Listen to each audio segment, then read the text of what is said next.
Hey there, everyone, and welcome to Fantasy Fiends After Dark. You will be seeing I don't know how far to go with that Thank joke. God you did not finish that, Stevie, because that Dangling things. Okay, that was that's off as the far as rails right at the beginning. Well, the reason why I say this is because with the help of Rick, I realized that I look like a porn star, and I thought I looked familiar, and I look at the familiar. No. Rick's like, didn't I see you last night when I was on the computer? Just kidding. Poor Rick.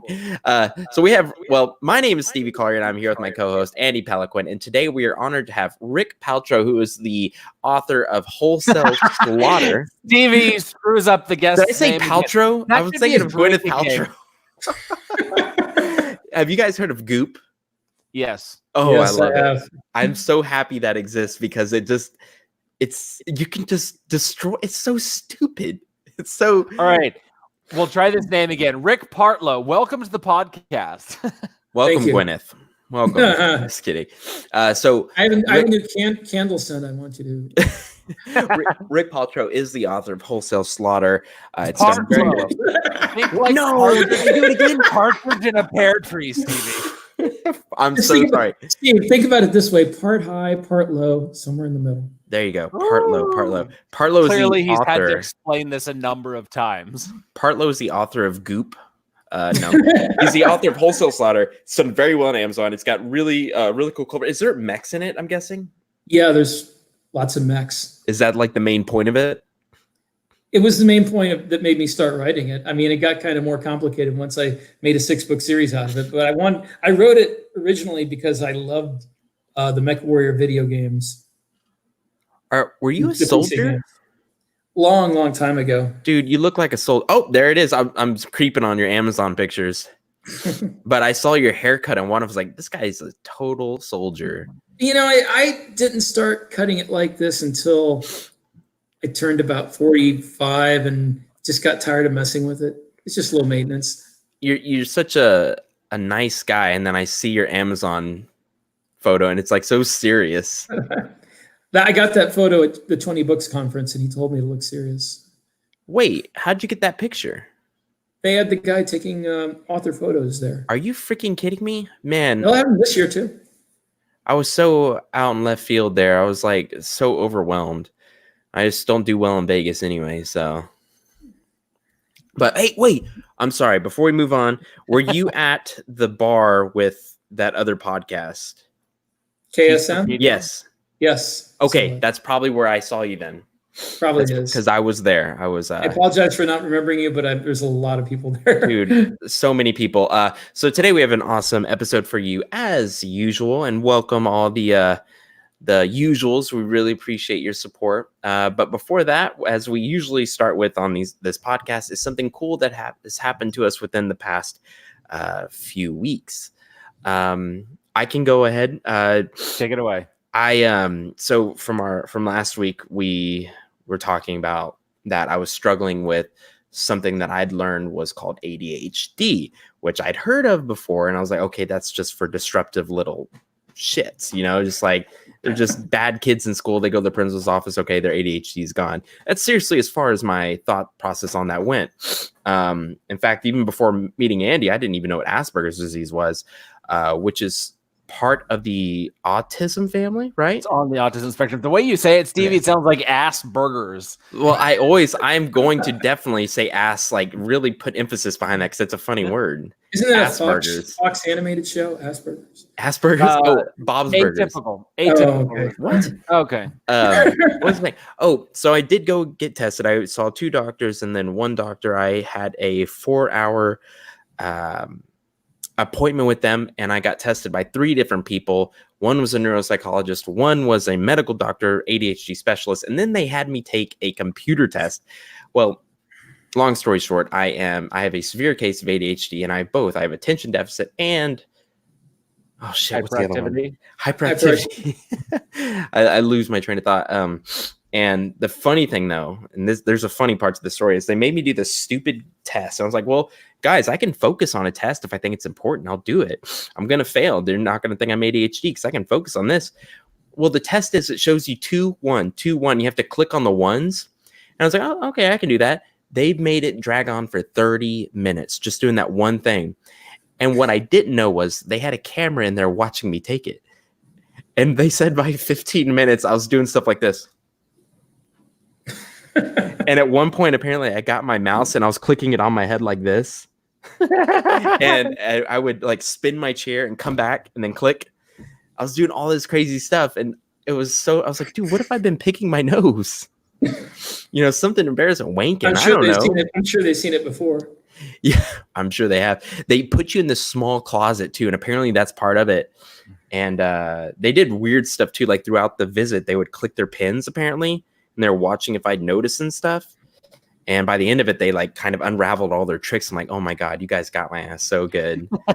And they're like, do you remember us clicking the pin? I was like, yeah, it was driving me freaking insane. And they're like, yeah, me too, because they had ADHD too. It's really interesting. And I know I'm yapping a lot, and part of I don't know if you have to have ADHD to hate people clicking their pens. Yeah, well, exactly. There's a lot of it's just I guess to an intense level, I would say. Everybody apparently is what this doctor says. Everyone has a little bit of ADHD tendencies, but it's the people who really have it that don't release dopamine properly and serotonin, whatever that shit is. I didn't even know what that was a word. God. Anyway, really good news. I'm on medication that it's seriously like putting on glasses for the first time. When the medicine's working, I stop biting my nails. I'm not wiggling in my chair, and I don't feel like I'm crawling out of my skin trying to get up and leave, which has made going to college, just Japanese class, just like, dear God, so much easier. So much easier. I can actually pay attention. One more ramble. We were in Japanese class. And I didn't take my medicine because I forgot. Hold on, Sparta. He's gonna knock off the thing. And the word baloney came up, and I went on a tangent in my mind about baloney for 5 minutes. So that's my good news. It is good news. I've learned how to deal with my daily schedule, and it's been an amazing time. I've been so much more efficient. So that's my good news. Beat that. Rick, do you have something awesome to share with our guests? I mean, our viewers and listeners. Are you autistic? No. My son was diagnosed with a mild case of ADD when he was a teenager. Really? Yeah, a young teenager. But after a few years of taking medication, he kind of grew out of it. Cool. Doesn't have to do it anymore. It gives me some hope. No, well, a friend of mine, this is kind of cool. A friend of mine lives in New Hampshire. So you know what's going on in New Hampshire this last week with the debates and the primaries and all that. Mm-hmm. Well, there is a restaurant hotel in Bedford where he lives that was taken over by Fox News. They like rented the whole place out so their staff could stay there, and they kept the restaurant open, the cafe, and they would interview people there as they came in, people from the town. So he heard about that. So he took a copy of one of my books with him and like held it as he was like walking by just to try to get it on TV for me. Oh, did it work? I don't know. I haven't watched every second of the broadcast. That's pretty cool. He wound up giving that to Donald Trump Jr. Wow. God knows, because he came into the cafe, to schmooze with people, and he gave it to him. He doesn't know if he actually took it with him when he left, because he could. The Secret Service was there, so while he was there, he couldn't What? That's no one else can really say that. He tried, he's a good friend. He tried his best to. Wow. Make me famous. Did y'all meet in the military? No, I met him before that. I was like 17. Oh, dang. I've known him the longest of anybody that I currently talk to. What branch were you in? I didn't even ask you that. I was in the Army. Oh, okay. The hard one. Okay. No, the hard one's the Marines. Oh, is that? To me, they all look hard. So I'll just stay a writer. That's what I'll do. I'll stay a writer. Like, you can't wear this stuff in the Army, so it's not off duty. Yeah, they'll cut my hair though. Yeah, you couldn't have that haircut in the Army. Yeah. What if I wore like a bald cap? No. Just like really good makeup. Wake up at 3 o'clock in the morning. Hair, but not his beard. Oh yeah, you have to shave your beard too. Yeah. Oh yeah, I don't even know if they'd let me go in because I'd look like a 5-year-old. Like, I think Andy's seen me without facial hair, and I've seen Andy with half of his facial hair and ball hair. No, Stevie. Yes, I have. That didn't Yes. happen. Okay, what happens at that convention we were at stays at that convention we were at. So Andy, what is your good news today? All right, so good news. I just typed the end on Cerberus book 4 like an hour ago. Wow. And yeah, it took about just under 4 weeks to write and 87,000 words. And it was a lot of fun to write. You know, it was a ton of research. I have no idea about spaceships. You know, I have no idea how to write any of that space stuff, but it was pretty cool, you know, learning all of those kind of things. And What's the name of the book? What's the name of the book again, Andy? It's Cerberus book 4. I don't have an official title just yet. I'm kicking around a few ideas though. It's weird because as the more books you write, you stop. I mean, not saying the title is not important, but you're just so focused on the next project, you kind of just put that off a little bit. It's so weird for me because when I first started writing, the title was everything to me. The title, and I wanted to know what the cover looked like. And now I'm just like, next project. Yeah. But, well, I still get the title near the beginning of writing. Do you really? Yeah, it doesn't have to be the title it winds up having, but I have a title in my head. Yeah. You know why I say that? It's because I'm actually writing in another person's world, so I don't have final say of the title. So I guess it's just only happened this book. But now looking back at the Bizarre Blades, I did start with the title, so I guess it's still in me. That's what she said. Anyway, so let's go. Rick, dude, can I ask you how old you are? I'm 53. You're 50. You must think I'm just a freaking crazy, immature child. You look so much younger than that. And you said you had a kid. That's when I was like, wait, how old is this guy? I have 2 kids. One is 23 and one's 17. So you could be close to being my dad. Probably, yeah. I think my dad is. Don't say things like that to people. I don't need to be rude. I wouldn't say that to a woman. I don't think. Real quick, I was training these 2 women once, and I was like, "Oh, is this your daughter?" And they're like, "No, we're the same age." And I melted. Like, the training was horrible after that because I just could not speak to them. It's a true story, and I still like that's those things you cringe in bed about. So today we have an interesting. Rick, please stop taking us off on tangents. Thank you. No, we're talking about belief is our foundation. And Andy, why don't you take it away?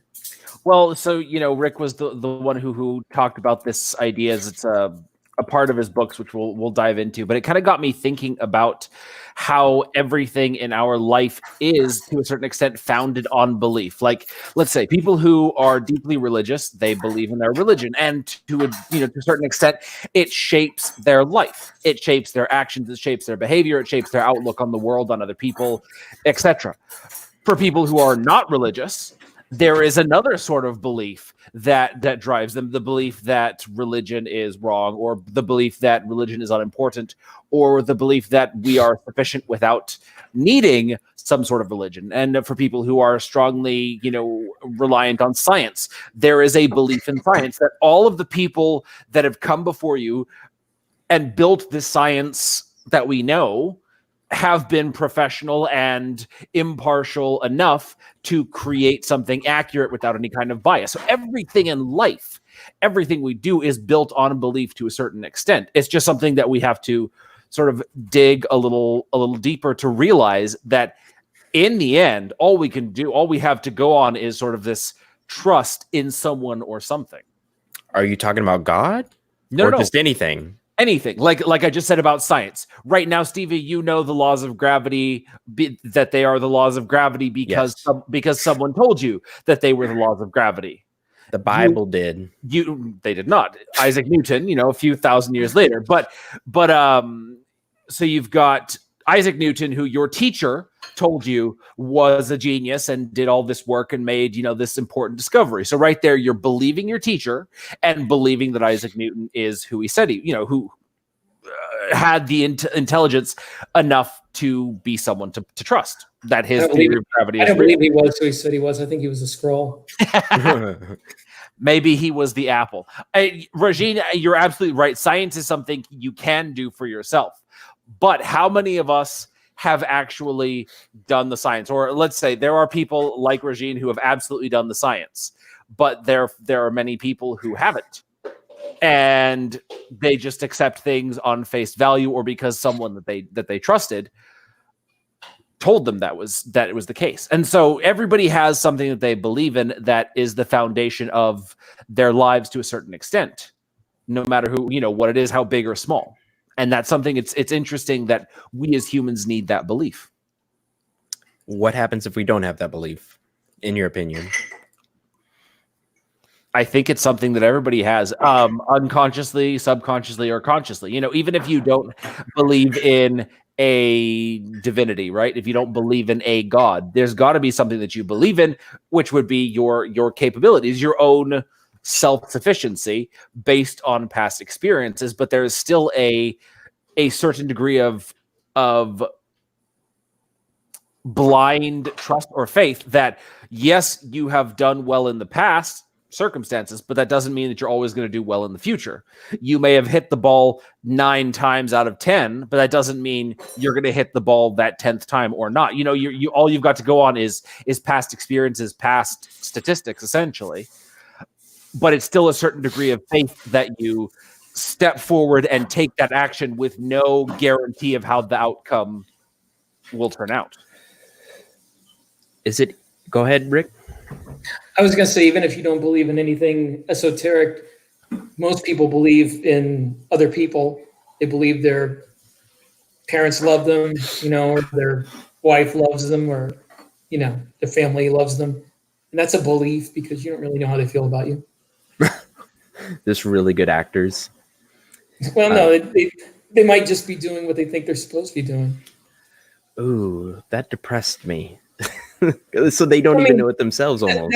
That's what you have to take on faith, even if you take nothing else on faith. I've gone through a lot of different versions of faith in my life. I'm the son of a Baptist preacher who was a Bible school director at one point. My father was. So, I've gone from just accepting what my parents believe to questioning it to rejecting everything, and then to coming back and realizing that just rejecting belief isn't really having your own beliefs. So I thought about it quite a bit, and at one point I'm like, do I have faith in anything? And then I came to the conclusion, if I had faith in nothing else, I had faith that the people I love me back. That they were, who they said they were, and how they felt how they said they felt, because you have to have faith in that. You have no way of knowing. Or take what we do as authors, right? You string together these words into sentences and paragraphs and chapters and books, right? You have to have a certain amount of belief in your own capabilities as a writer, because no one has ever wrote the story that you are currently writing before. So you have no way to say this story is going to go over well with readers.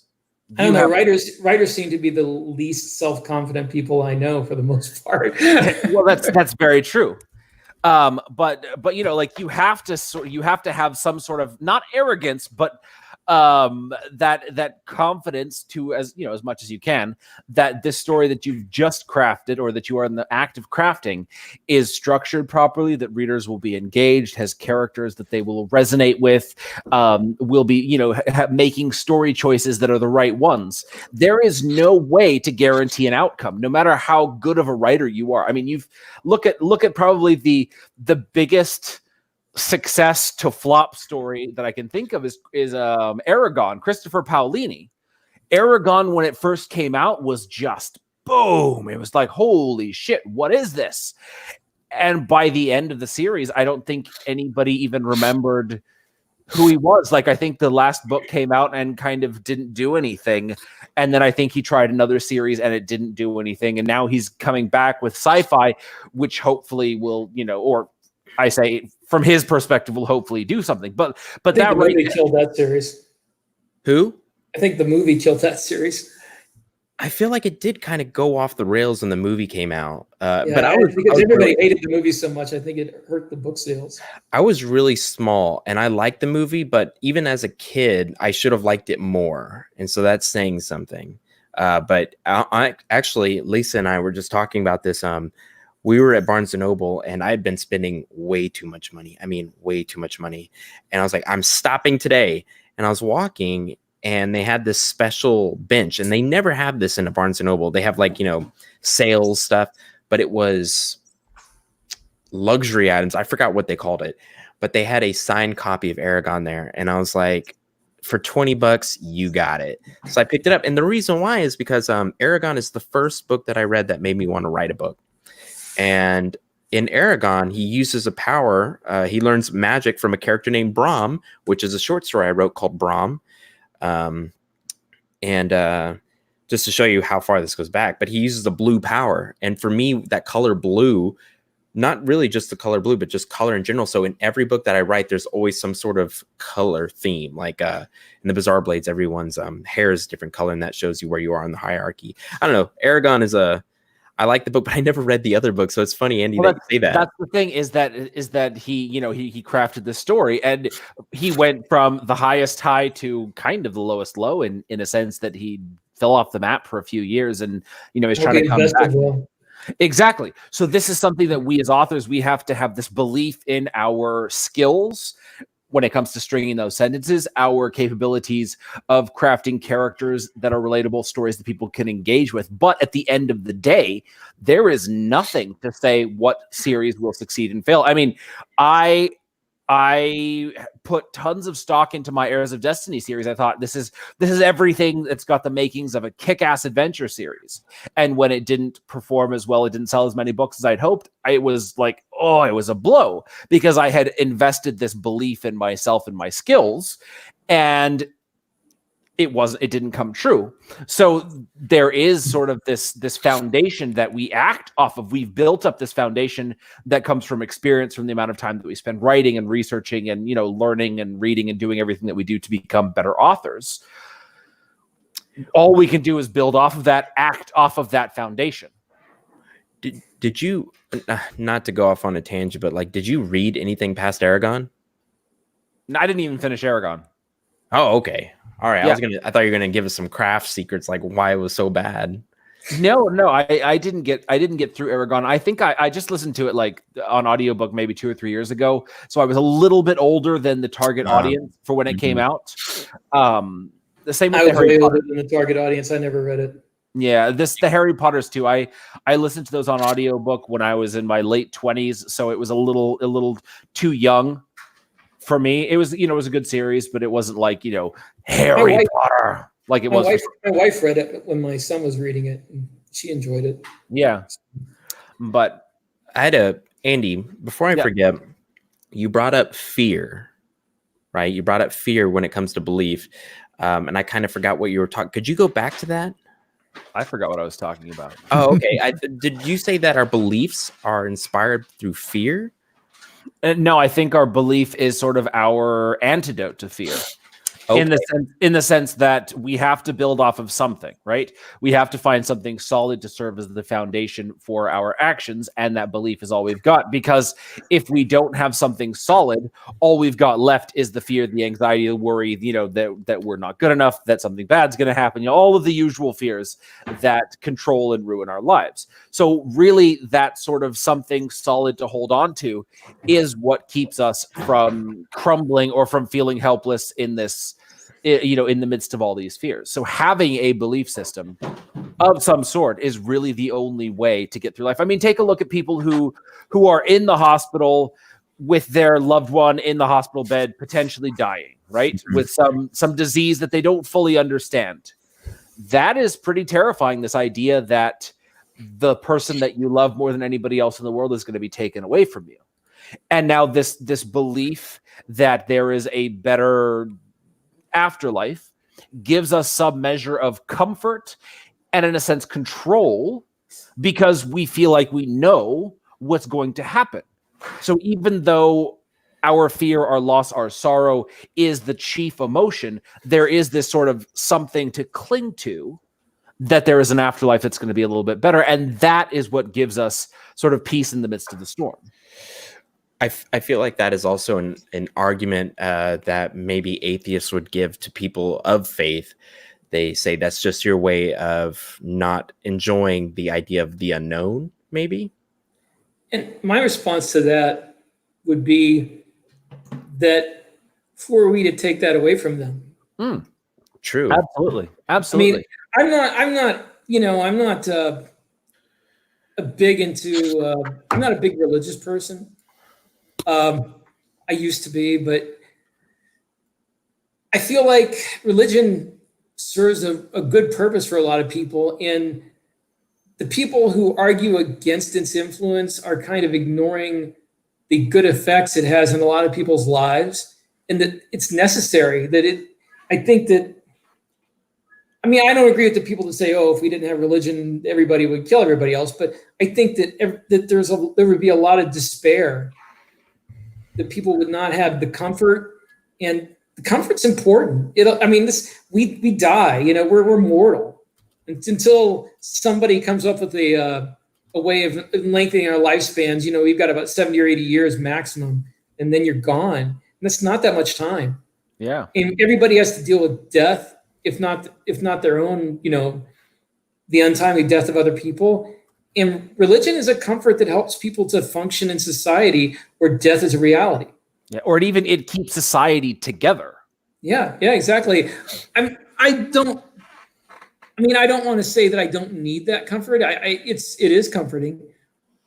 I'm kind of accepted a little bit of the lack of comfort in a way, but I wouldn't rob that of somebody else, because sometimes I wish that I believed as deeply as other people do. I'm not an atheist at this point, but I'm also not sure that any afterlife there is going to be one where you go there and recognize your parent or wife or whatever, and you live a life together with them that's like an idealized version of it. No, that's not going to happen, But if people want to believe that, if they want to believe that I will see you again in a better place and I will appreciate you there as I do here, that helps them to deal with life, whether or not it's true. Yeah, absolutely. My wife and I watched the show called New Amsterdam, and the last night's episode, it was dealing with all these terminal patients, and one of them was a mathematician, and he was saying death cannot be quantified. It is the unquantifiable. There's no way he spent his life trying to rationalize and quantify the world, by doing math, sorting everything out, everything makes sense. But death is it's the thing that can't be quantified. And that is why we cling to these ideas. It's sort of like there was this I read this article a few years back, someone explaining in a way the origin of religions, that, like, let's say lightning strikes and sets your house on fire. For a caveman or a primitive society who have no notion of what lightning is, this is absolutely terrifying. What the fuck is this thing that just set my house on fire and killed my family and destroyed my life? Well, I was a history major in college, and one of the things that you learn is that people thought differently about life back in older days. And somebody mentioned that the thoughts of the average citizen in the Roman Empire would be incredibly more alien than any alien that's ever been on TV, and most of them that are in books, because these people made assumptions about life that you and I never could. Even the most religious person in the world right now could not make the assumptions that people used to make about fate and the gods and destiny and the rule of that in your life.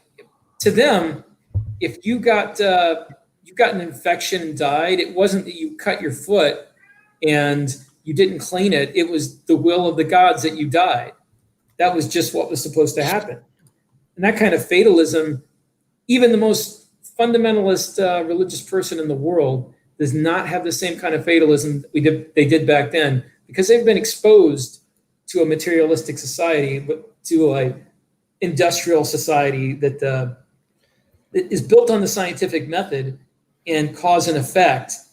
and a notion of the laws of the universe, the laws of physics, biology, genetics, germ theory. Back then, they knew nothing about any of that. If you got sick and died, it was because the gods wanted you dead. Yeah. Either you've done something wrong or one of your relatives had done something wrong. That was just the way it was. Yeah. Everybody believed that the way you and I believe in, the laws of gravity, for instance, because we know that exists, we see it. Well, to them, this is something they saw every day, and there was no other way to explain it.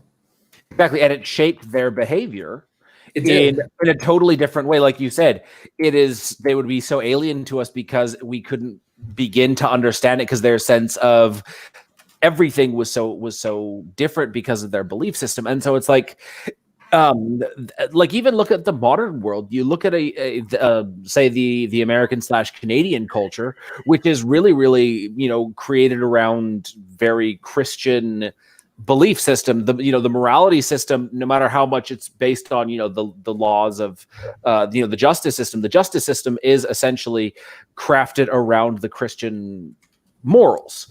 Now you go to another country where it's Hindu or Buddhism or Shintoism or whatever other religion sort of rules the country or shapes the country. It's a very different legal system. And even now, at this point in history, it's not even the way it was, say, 200 years ago, because colonialism and imperialism changed those countries, even though they're based on, like India, even though it's based on Hinduism. Well, it had the British Raj shaping its laws, and they're still shaping its laws. And you can tell in the conflict in India, for instance, between the law and the practices of the society that exist from before British took over India, and the way people still cling to the caste system, things like that. And the British laws couldn't eradicate it, but you can see where the laws they have now are not based on the society they grew up with, as a nation. Yeah, so they're trying to change their belief system and change society by doing so. But in order to change society, those core beliefs have to change. And they means not just the people in power, but the individuals who are part of that society. It's like you look at all of these different actions that for us are totally weird. Let's take the jihad movement, right?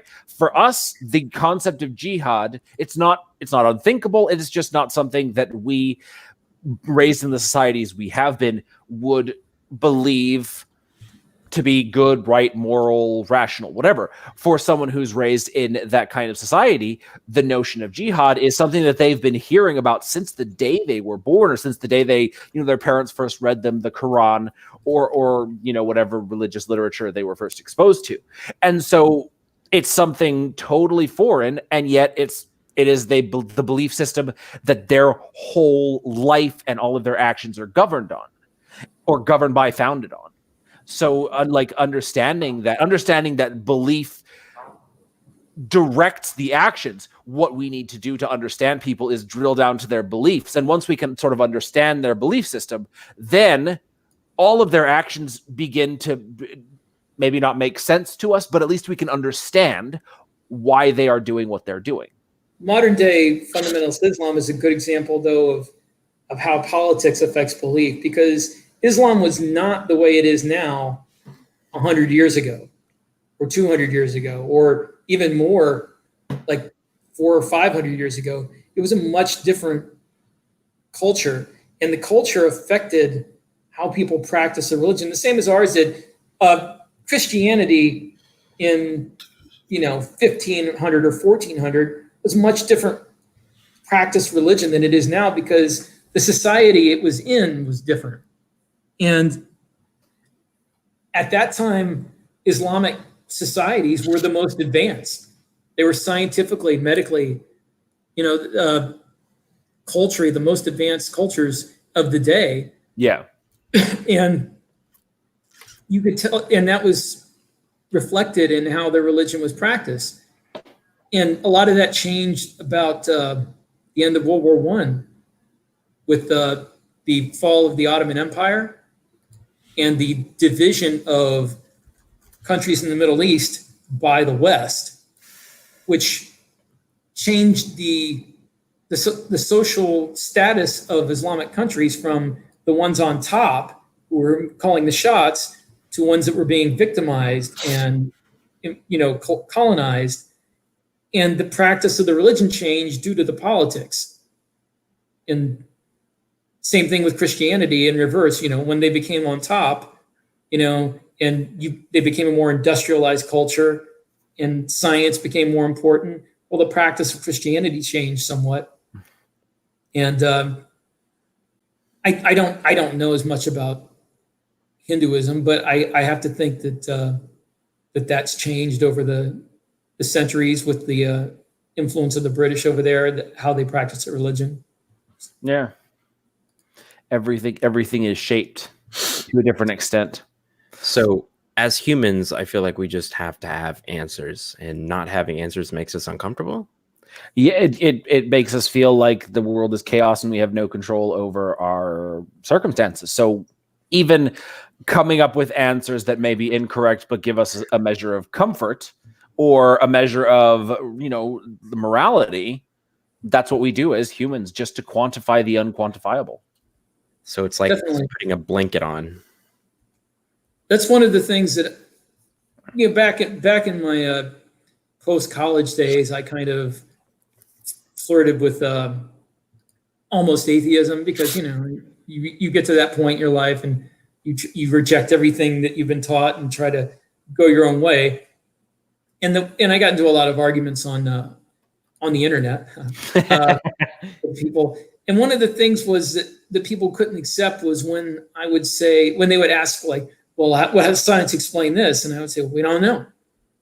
And they couldn't accept that. I don't know is not an acceptable answer. People have to know. They have to have, if it's not quantifiable mathematically or scientifically, they have to have faith in it.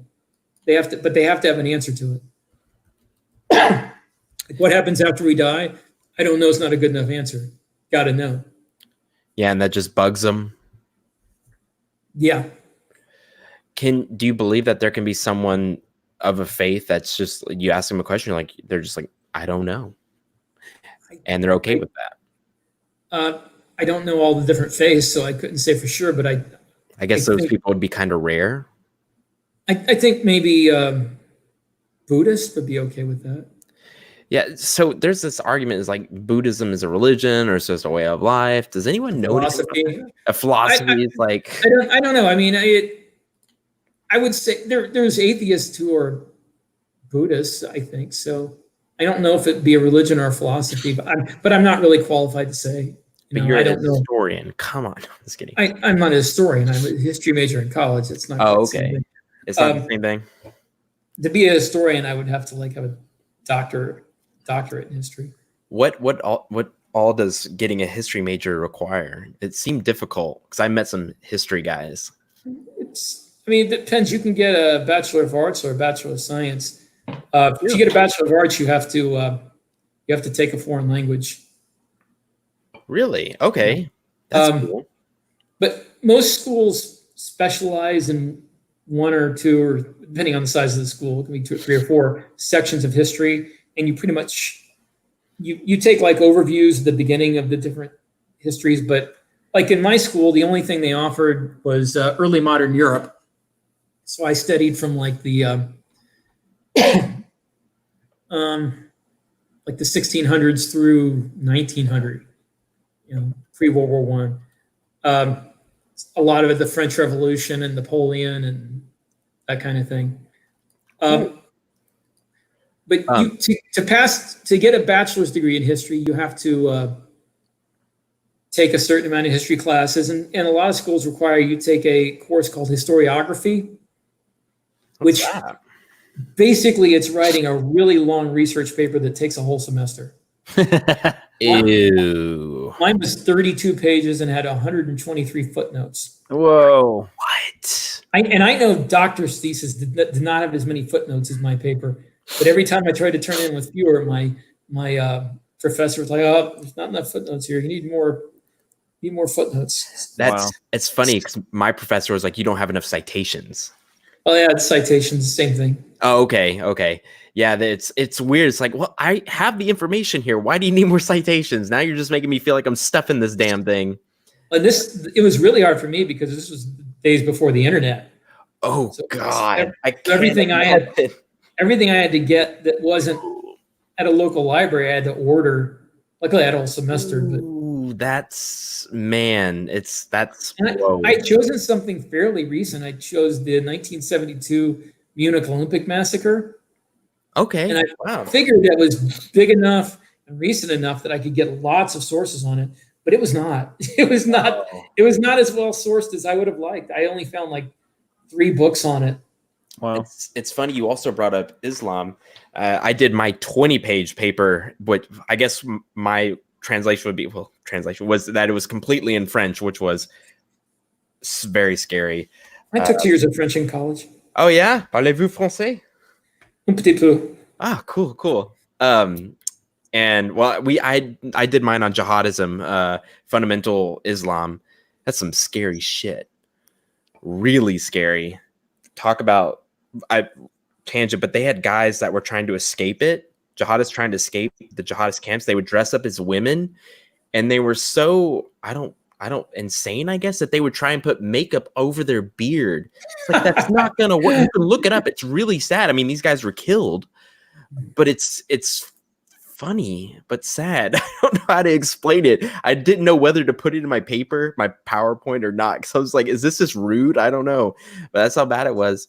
I think that if you took the United States and had us conquered by a series of different people and exploited and basically had our institutions replaced with somebody else's institutions, that Christianity would radicalize the way Islam radicalized, and you would have a certain subsection of Christianity that was doing the same thing. I think that has more to do with the political, social structure, what has happened with them, than the actual teachings of the religion. I think that the teachings of almost every religion come from eras when violence was a acceptable answer to most things. And if Christians lived by the Old Testament, for instance, well, it would be a really bleak society, but we don't, because we have convinced ourselves that that doesn't apply any longer, and we can live in a society where we don't stone witches, or stone people who disobey their parents, and that it's okay, that God understands now. But if things were bad and you didn't have anywhere else to turn, and you might think, well, maybe if we went back to the way that it was then, that things would be better. God would be on our side. So, well, you know what? Good conversation. We always get a little bit too late into the podcast. So I really want to read some of your work, to be honest with you. Well, what happened to Steve?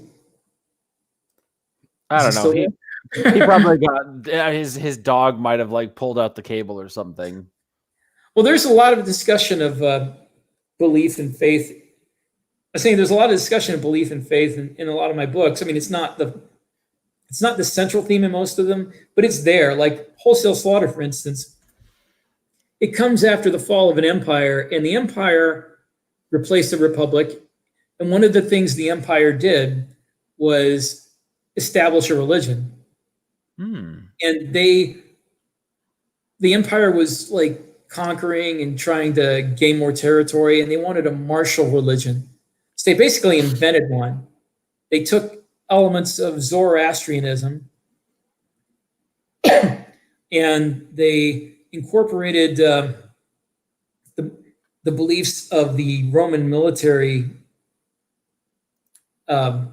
section, society. The people within the professional Roman military believed in a god called Mithras. And there's a lot of debate as to whether it's the same as Mithra, which was one of the Zoroastrian angelic beings.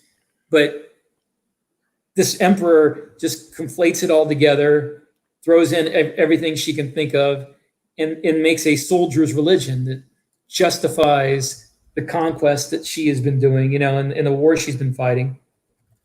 And Christianity and all the other religions kind of get pushed out to the side, and the people who believe them are living way out on the fringes, And one of the things in the wholesale slaughter is after the empire fell, so people still worship, Mithra, but there's people who are saying, this didn't work out so well for the empire. Maybe we should go back to the way things used to be.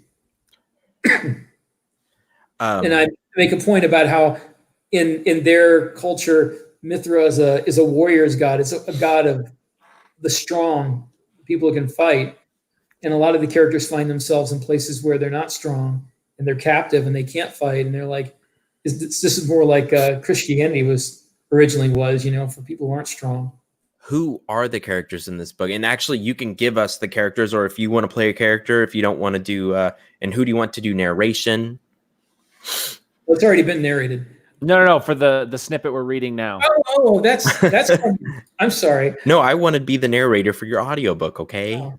Well, the book, the section of the book that I gave you is from a book called Recon, A Word of the Knife, which is an earlier book, and it is the story of pretty much a rich, spoiled icon of this corporate family who rebels against the fate that his mother had built for him. This destiny where he was going to become he was going to go to the right schools and meet the right people and become an executive. But his great-grandfather, who was like 200 years old in the book, was a former United States Marine and told him all these stories about everything that happened back in the day before they had, faster than light travel, before they met aliens and everything. So when a war breaks out between Earth and these aliens, he wants to join the Marines. He wants to be an officer. And his mother is dead set against it and she tries to... when he runs away after she tells him he can't be a Marine, he runs away to see his great-grandfather. She sends her bodyguard to retrieve him, and the bodyguard tries to kill his great-grandfather. And he winds up accidentally killing the bodyguard. So he has to run, change his identity, and he joins the Marines as an enlisted man. And this is the story of him, going through the war as pretending to be this, nobody from the lower classes, and serving alongside them, and then eventually he winds up on a colony that's been occupied by the other side, and he's the only guy left there after this failed attack, and he has to organize the civilians to try to rise up against the enemy. But all right, cool. The section that I sent you is like his first experience in combat. All right. Well, I will read the voice of Lieutenant Yasa, and it's pretty much narrative, no? Well, it's narrative and first-person POV thoughts. All right. So, Stevie, why don't you read the narrator's voice? Okay. And then, Rick, you'll read the guy's thoughts. Okay, I'm going to have to pull that up then. Sorry. And then I'll read Lieutenant Yasa. Yasa is how you say it? Yes. Let me find this file real quick. I'm sorry. I should have had it up already. You good? You good?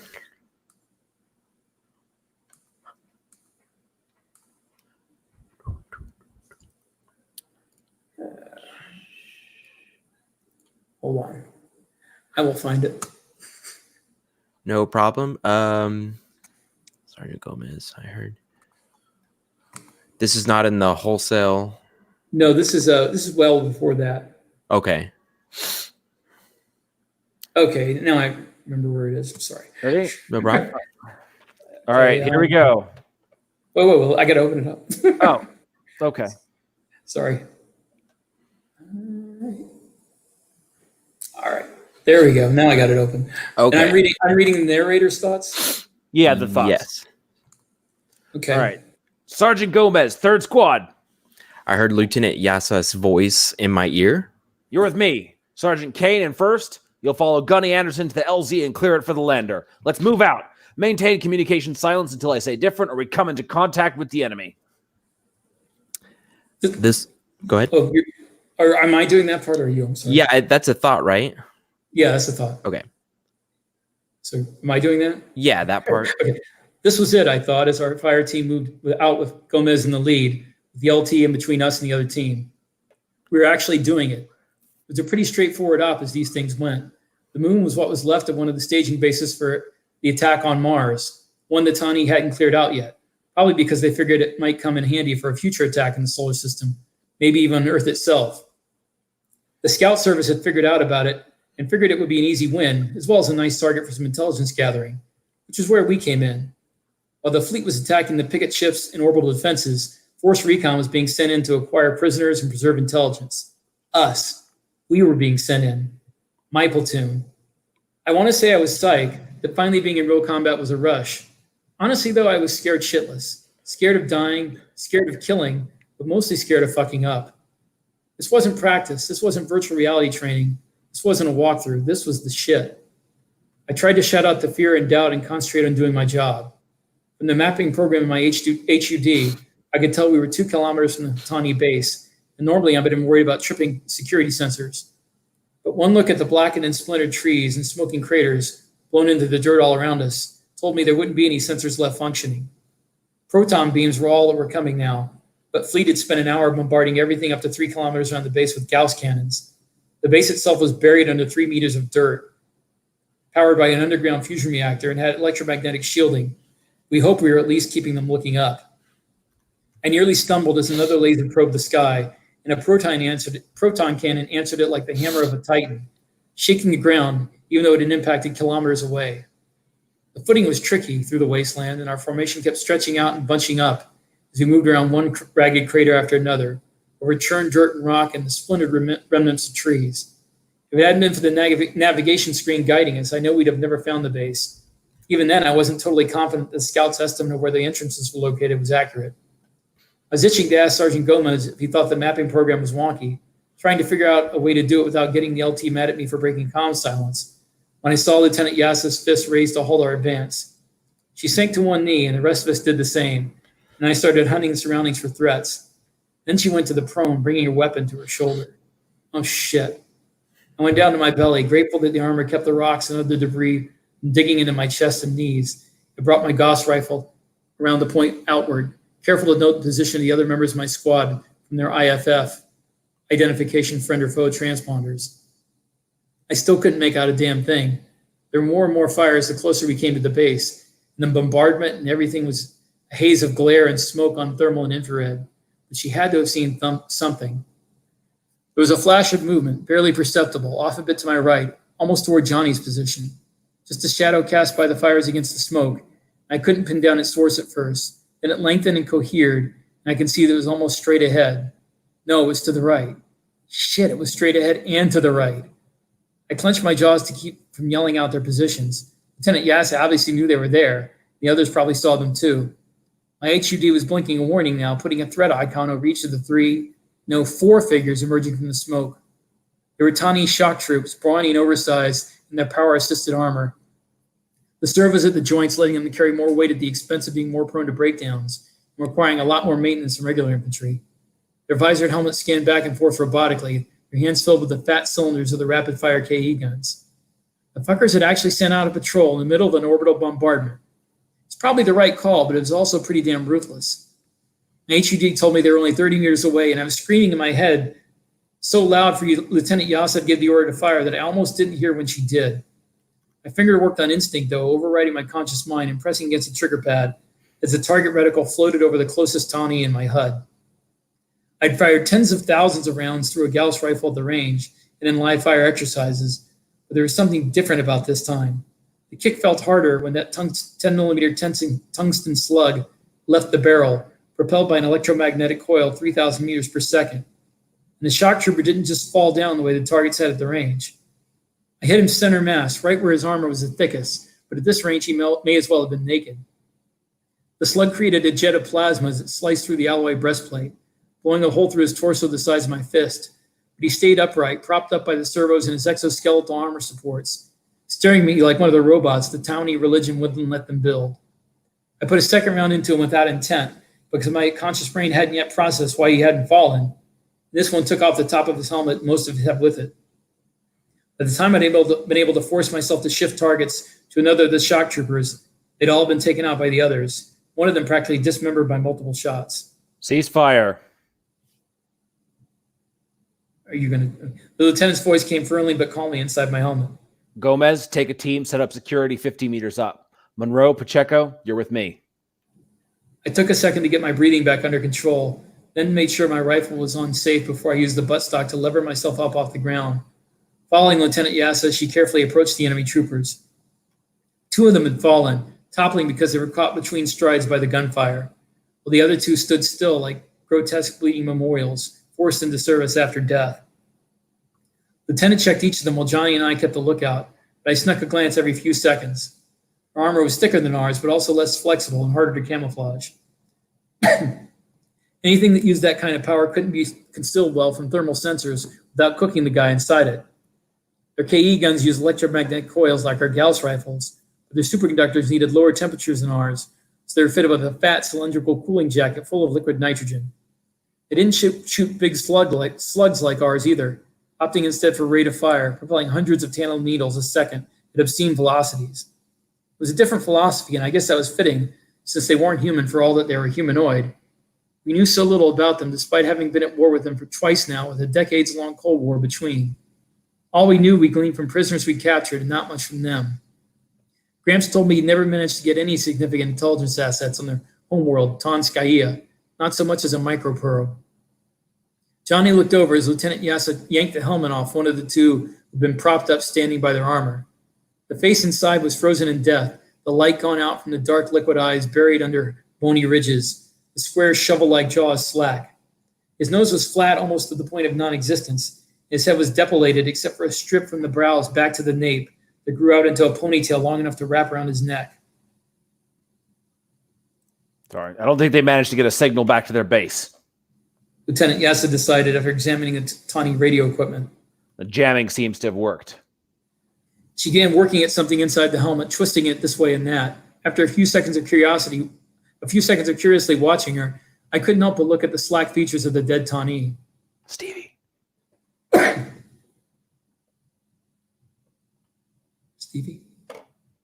Did we lose him? Oh, crap. He may have his microphone muted. Sorry, I'm the Tawny don't love. Where am I? Are they all No. dudes? Are they all dudes? Y'all just go ahead. You do it. Take it away. Are they all dudes? Johnny wondered. You got this You're- next, Steve? Is this You're me his again? player. Yeah, it's you. Oh, the Tawny don't allow females in combat. I told him. It's got something to do with their sexual cycle. The males kind of lose control when they're in heat, and it's against their religion to use any sort of chemicals to stop that. Lieutenant Yassa looked over at me, and through her faceplate, I could see one eyebrow go up. I see someone's been doing their homework. Private Monroe. She said, sounding a bit impressed. She had something in her hand, something I thought she'd taken out of the helmet. It was a thin, curved plate with circuitry worked into it. But I didn't get a good look at it before she slipped it into a pouch of her vest. I remembered something Gramps had quoted to me. Who is this? You. Who am I playing, actually? The eye guy. Okay. Know your enemy and know yourself. I repeated to her. And you need not fear the results of 100 battles. And now he's quoting Sun Tzu at me. Yassa laughed, yanking the KE gun out of the dead shock trooper's hands, pulling loose its power connection and tossing it away. You looking to go to officers candidate school, Monroe? Not me, ma'am. I assured her, copying her example and disarming another of the dead Tawny. I'm not smart enough to be an officer. Or maybe he's too smart to be an officer. Johnny commented with a chuckle. He tossed away the last KE rifle. Okay, enough chatter. Yassa said, getting serious again. Let's move out. I decided I liked Lieutenant Yassa. I knew this was her first real combat, but she seemed to be handling it like a pro, which was helping me to stay calm as well. We found Gomez and the others laid out in the prone in a semicircle around the edge of an impact crater. They jumped up at the LT signal and fell back into a double wedge formation. I knew we were heading the right direction when I saw the EM projector. It looked like a gigantic dish antenna mounted on a massive column about 3 meters tall and 4 meters across, standing out against the faint glow of fires on the horizon, lighting up the clouds of smoke that filled the sky. I could feel my hair standing on end beneath my armor 300 meters away. Everyone online.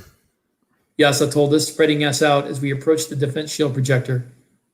Watch for any ingress points. Is that a fancy word for door, ma'am? Johnny cracked from off to my left. Shut up, Pacheco. Gomez snapped, and I couldn't help chuckling in the privacy of my helmet. That's an officer word for door, Pacheco. She answered, and I thought I heard a grin in her voice. Very cool. Nice. That was one of your earlier works? Yeah. That's really good. That's from 2017. Okay. When did you become an author? Well, I mean, I first tried to get a book published in 1996. I had a literary agent, and she tried to get 2 of my books published. Couldn't get them published, and I kind of gave up on writing for a while. But I became serious about. I self-published in 2011, and those 2 books that I had left over, and I wasn't really prepared. I did everything wrong. But when I sold a bunch of those books, I started writing more. But I was writing like I was a traditional published author. It took me a year to write a book. So it was, I made a little bit of money out of it, but nothing where I could call it anything but a hobby. Yeah. So I treated it like a hobby until the early 2017. This book that I wrote did really, really well. And I made enough money that I thought I should be taking it more seriously. And the Recon series was the first thing I wrote after I started taking it seriously and trying to be a real full-time author. Cool, man. And where can people find you? Well, they can find all my books are on Amazon. Just look up my name, Rick Partlow, under Amazon.com. I'm the only one there. The advantages of having a weird last name. Mm-hmm. And you can find me on Facebook at facebook.com/Duty Honor Planet. Very cool. Which was the title of my first book. Cool, man. Well, thank you very much for being with us today. Well, thanks for having me. I appreciate it. Yeah, it was a really interesting subject. Thank you for that. Andy, do you know who we have next week? Yeah, so we've got the one and only JT Williams. He chickened out from this week's episode, My Nemesis, because he knew that he wasn't quite ready for it. So he's spending the week preparing for the showdown next week. He's gross. JT. Well, Rick, thank you very much for being with us today. Thanks for having me, guys. I appreciate it. Andy, God, I wish you just didn't even show up. Stevie, you be nice to me. You sound like my girlfriend. That made me sound like an abuser. I am. You know what? Never mind. That was a joke. That was Jesus Christ. All right. On that note, as it usually ends, where I have to go on that note, guys, this is thank you very much for hanging out with us here on the Fantasy Fiends podcast. We love you all. We hope to see you next week for JT Williams. No, I'm kidding. Thanks, guys. We'll see you next week. Good night. Good night. You and that slow Canadian connection. That's right. Trying to get us off.